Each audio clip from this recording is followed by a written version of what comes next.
1st, 1961. Went to one station at Ross and Leonard, which is no longer there, as a battalion or division, Battalion 1 swing private. And then it was assigned to Central Fire Station, which was on Main Street, and shortly thereafter, and stayed in Battalion 1, pardon me, in Battalion 1. After that went to 18 Fire Station, and then made second driver there and driver there. Went away for 2 years for a walking tour of Southeast Asia with the Marine Corps. Came back, made lieutenant. Went back to Station 1, Battalion 1, for about 18 months, and then went to South Dallas, 6th Station as a lieutenant on Engine 6, and spent about 5 or 6 years there. Then when they opened up 24 Station, went to 24 Station, worked there until I made captain in 1972. Went to the alarm office, did about 2.5 to 3 years there. After that, went back out to the station, and seemed like I went to 45s, I guess. Spent 5 years there. Back to South Dallas, and worked there for about 10 years at 6s, 24s. Back to 23 Fire Station for a bit, and then made chief.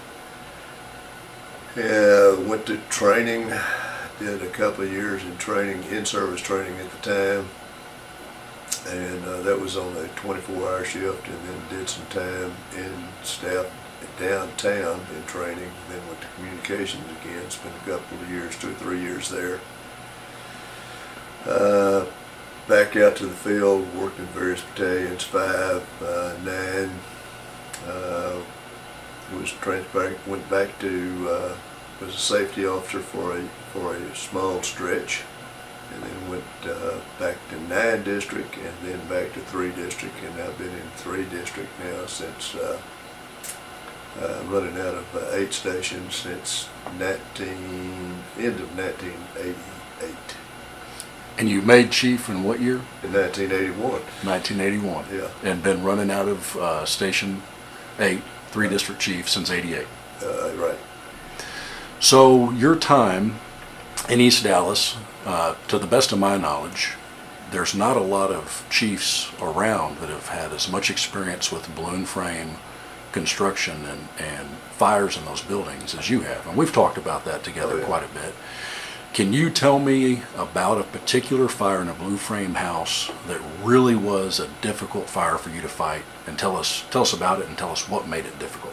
The key to these old balloon frame houses is start pulling ceiling. So if you have a fire on the first floor, pull ceiling on the first floor, and pull ceiling on the second floor, and get a line in the attic also. If you have a pretty good fire and it's actually attacked the structure, then you need to have a line at every level, and in the area of the floor that you have the fire, you need to pull ceiling, and a lot of times pull walls, and that's the main thing. And that's one that we had in South Dallas with Chief Russell a couple of months ago and all. There was fire on the first floor, and we went in, he went in, and they started pulling ceiling on the first floor and opening it up, and took an imager, went to the second floor and started imaging, and we could see in the floor where it was running across the floor and coming up the wall. We got to pull down into the attic. The guys checked the attic and said, okay, we're good up here, we have no fire in the attic. And asked him, I said, go ahead and get a line upstairs, get a line in the attic, and went back and opened the wall on the second floor. We had fire in the wall there, and then as they started pulling the walls and looking, the next time while they were getting the line up to put in the attic, the next time we walked by and looked up into the attic was rolling, and fortunately, 24 truck had gotten a nice hole in the roof and opened it up, and as we passed by, we got a call from outside, said, you got fire coming out the top. we got a line in the attic real quick, knocked the attic down. It went knocked down pretty quick, and then it's just a matter of opening up the walls. We're chasing the fire basically, and that's pretty much what you run into on these balloon frames. So on your personnel, and you're in the chief's car and you're responding to an address or a neighborhood, and you know you got a high likelihood of a balloon frame structure. What are some of the things that are running through your mind with that initial box response about how you're going to use those resources? And you've talked about how important it is to open up the interior of the structure. Are your crews in your district, or your engine crews, are they prepared to go in and start doing truck work to assist with that? And how are you making those assignments? You know, we've always got a second truck, but anytime that you have a pretty good fire in a balloon frame, especially a two-story, opening up the roof is a key point, because eventually you can either open it up and fight a well-vented fire in the attic, or you know, you can chase it and then put the attic out after it gets to going without the vent.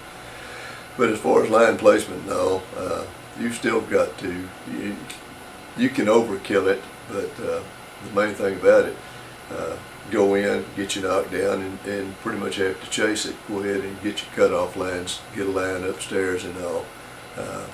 Have one truck company go to the roof and open the roof, and have the other truck company do a search downstairs and start opening up downstairs. If the fire starts upstairs, you can figure that you're going to probably get right on it. It's going to get right on into the attic, and you don't really have to worry so much about it going downstairs. Depends on a lot of what you find in one of these things. If there's sheetrock in these things, you might have gotten lucky. You might be in the box, so you might be able to fight it just like a conventional structure. If it's attacked the structure, then you figure that you can go ahead and assume at that point in time that you're fighting the entire structure fire, because it's going to run sideways. It's much like a parallel cord truss structure. Once it gets beyond the void, it's going to run sideways on you, and it's going to run up. So there's not a lot of difference really, other than you got sawed or cut wood on a old balloon frame house, and so it will channel to a certain extent. Whereas parallel cord truss, the difference there being that it will run every direction, and you're probably not going to be able to put it out. Balloon frame construction is not likely to fall in on you. That's the safe part about it. You're not likely to fall through the floor. So it's really a safer fire than some of the modern construction that we've got. But as far as line placement and everything, if it is involving the structure and you have a lot of smoke and a lot of fire on one of these, it can be put out. You can either leave it at one alarm, and if the weather's all right, and the crews can get a lot of exercise and a lot of good firefighting experience and squirt a lot of water and have a good time. But if it's got heavy involvement and everything, you probably ought to go ahead at that point and put a second alarm on it and get some more people there. The main thing is keeping track of your people, fighting a safe fire. All of these old balloon frame, most of them anyway, have chimneys in them, and brick chimneys. And if you've got a lot of extensive damage in one of those, now you've got to really watch your chimney, because that's probably the most dangerous thing in there, with the exception of a flashover or something like that. But that's just good management on a fire, recognizing what you've actually got, and managing your fire and protecting your people, watching your smoke conditions, and trying to anticipate any buildup of trap smoke, things like that, and getting it properly vented so that you don't have rollover or flashover. Yes, question. Chief, we've had some good discussion in our department recently about maybe not using fans on void space fires and lightweight construction so that we don't spread the fire rapidly through the voids. If you have a balloon frame fire and you have concerns about fires being in the voids in your balloon frame structure, what's your feeling about fan use? Probably you're better off not using it. And when we first got into positive pressure ventilation and all, of course we were still experimenting with it at the time, and what I saw on that was that if you want to have a total burn down on a wooden house, that all you had to do is set the fan. It wasn't going to work out well for you. You could burn it to where the eaves fell off the house. That's pretty much the same situation with parallel, not only parallel cord truss, but also with bloom frame house. That your best advice on one of those things is open that roof up. The smoke's going to go up. There's going to make it, it works out real well because it'll make a chimney, and that by having that line in that attic and a good flow of air, you can see where the fire is coming up. You dampen the bottom, the attic to the point that you don't really let it catch fire. You just control the fire as it comes into the attic. But channeling up the wood, up the beams, going up, or the studs going up and all, and going across, it's best to just let the natural draw of air, or the flow of air, pull the smoke up and pull the heat up into, like a natural chimney. Anytime you trap heat, it goes horizontally. So you're going to have a problem with that. When you either don't know where a fire is, you haven't located the fire, or you're chasing the fire in a wooden structure, setting a fan's probably not going to help you. Not unless you've got sheetrock or something to keep it confined into what we call the channel or the box, keeping it in, keeping the genie in the box. In these structures, because we've established that they're board-on-board exterior and often board-on-board interior, which can make opening up those walls time-consuming and problematic. Have you ever had a fire where we've determined that, let's say for example, we've got a lot of fire in our Bravo wall? Mm-hmm. Have you ever made assignments for them to skin the outside of the structure? Yes. Because can you talk about that? Certainly have. If there's a lot less smoke on the outside of the structure than there is on the inside of the structure. You can get a lot more people working on the outside of the structure. The wood comes off easier on the outside of the structure. If it happens to be frame 105 siding or something like that, you can take pipe poles and rip that. You can also, since it's channeled, you can use your imager and see, or a lot of times you see discoloration of the wood where the fire's running up the wood. It'll be maybe along electrical where they run some electrical up, and you can see it running up. And main thing, go ahead and shell it off on the outside real quickly, get a knockdown on that, and then see where it's running into the house. Go inside the house where it's channeling across, because it should channel right. If the wood's like on 16-inch centers, the wood's running up that channel. Then when it crosses the same channel that's going horizontally across, you can go inside and start in that channel, pull sealant on the inside, and get ahead of it there. But certainly it's like that, but it's going to run up that outside channel and run into the attic. So there again, you need to get a line in the attic. Gone into the thing, you could stand in the basement and look right straight up, and you can see all the way to the attic. So you got to figure that they were running a lot of people that had money were running ductwork and things like that. If they had a boiler in the basement, or a heater in the basement and everything, they were channeling it somewhere, so there was ductwork of some kind.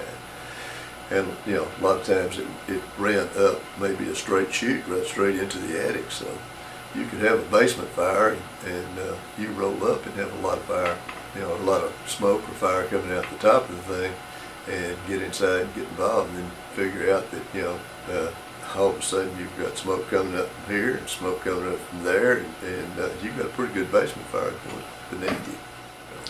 Because of the age of the structures and the high likelihood that they've had several owners and been remodeled and updated several times, Can you tell us any interesting takeaways or personal experiences with some remodel issues that might have caused problems at fires?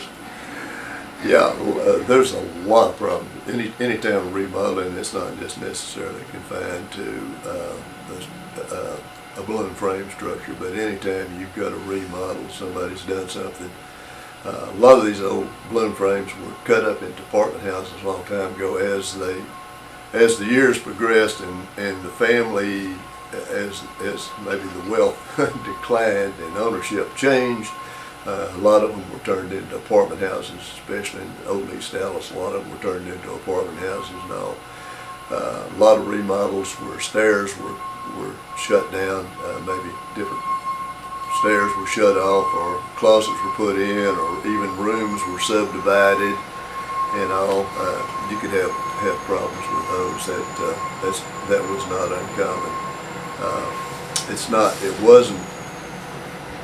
It doesn't make the structure itself inherently dangerous that it's been cut up so much, but it certainly makes firefighting difficult because of finding your way through, much like, some of the newer houses we've got where there might be several different attics in a particular house and everything. They've gone in and remodeled these things, and as we were saying before,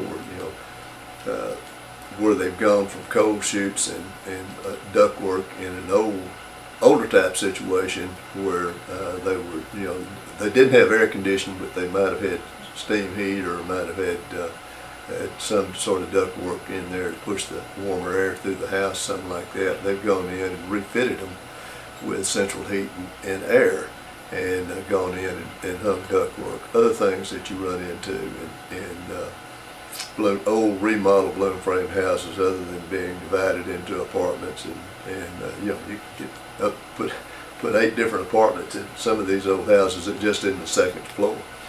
But gone in and run ductwork and things through the house, and that made it difficult. So that's just opened up other additional voids.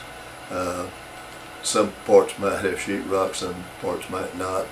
Some have gone back in and maybe you run into, gone in and over the period of time maybe put a drop ceiling in.